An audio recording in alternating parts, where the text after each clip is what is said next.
And I mean, you cannot look at the world around today and seeing all the pestilence that's being all around the world. This virus that is promoting itself as being drawn out of proportion. It is still a pestilence upon the land. There is a virus that people are dying from. Whether you call it flu bug or whatever, there is a virus, and it is killing people. That is seeking out the weak. There are people who are dying. I'm not denying that. But I do sit back and I say, how many of the well, or even some of the dying, are not literally killing everybody there is? And I want to say this: I don't think it's right or godly for God's people to cower down in this time of day, this day and age. It is not our time to cower. It is not our time to sit back and question. It is not our job to be feeble-minded. It is not our job to hide and declare. It is our job that men should pray everywhere. It says in 1 Timothy chapter 2, we're to pray everywhere, lifting up hands, and not in doubting, not in wavering, nothing doubting. We got to be bold and not be the ones who are hiding in our houses, not be the ones who have our light under the bushel. We're supposed to be out there, being that proclaiming God's truth. And we're just like the disciples, pent up in the upper room, waiting for God's presence or God's power. If we're just go obey what He says to do and go. And we're waiting for some great big thing to happen. How much more persecution does the United States, America, does the United States, the American Christian, have to go through in these past 5-6 weeks, these 4 or 5 weeks that we don't even pay attention to? Churches are being vandalized. People are going out and throwing nails in their parking lot to stop churchgoers, or punishing churchgoers for going to church and getting flat tires. Pastors are getting arrested the day after they have church, whether I agree with their doctrine or not. It's the symbol of what they're doing, okay? I don't agree with a Pentecostal preacher, but it's the symbol of what they're doing. They're going into these churches, they're arresting pastors, they're fining churchgoers, they're threatening to close doors, they're threatening to close doors forever. It's an assault on Christianity. And where are the preachers standing up and saying, no, let's keep on going for the cause of Christ? We're shutting our doors. We're cowering down for fear of the government. Look, I get if you got a church of 500, 600, 300, 400 people, I'm not saying you shouldn't have church all at one shot. You're going to be wise as serpents and harmless as doves in a crooked and perverse generation.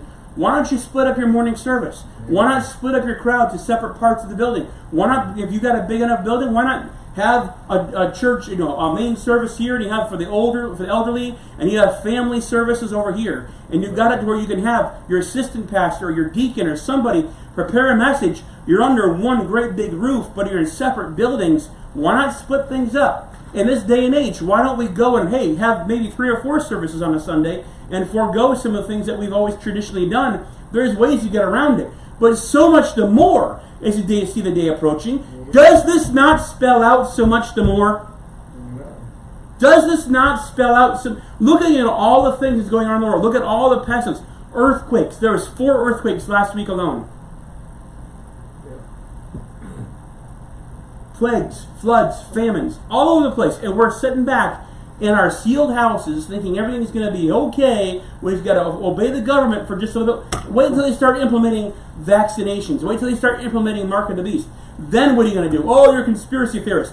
Mark me as such, but what is your faith doing now when you're dealing with the footmen? What are you going to do when the horses come? What are you going to do? If you can't even deal with the horses, if you can't deal with the infantry, what makes you think you can stand up against the horses? And mighty men of God are failing all across the country. Their big rally point is, we had drive-in church. And that's their label to fame, is that they had a drive-in church. They looked in the face of the government, and they had drive-in church on Easter Sunday. But this Sunday won't have anything. That's our call to fame. That's our call. And I'm not saying we should go and rebel. I'm saying we should stand up for the things of God. We should take a stand on what God said is true. And church is essential. More essential than Walmart. More essential than Home Depot or Lowe's or the local ABC store. The church is more needful and more necessary than the local government. There's no cause for churches. And I'm going to say it this way. There's no cause for independent, fundamental, Bible-believing, King James-only churches to fold up, close their doors.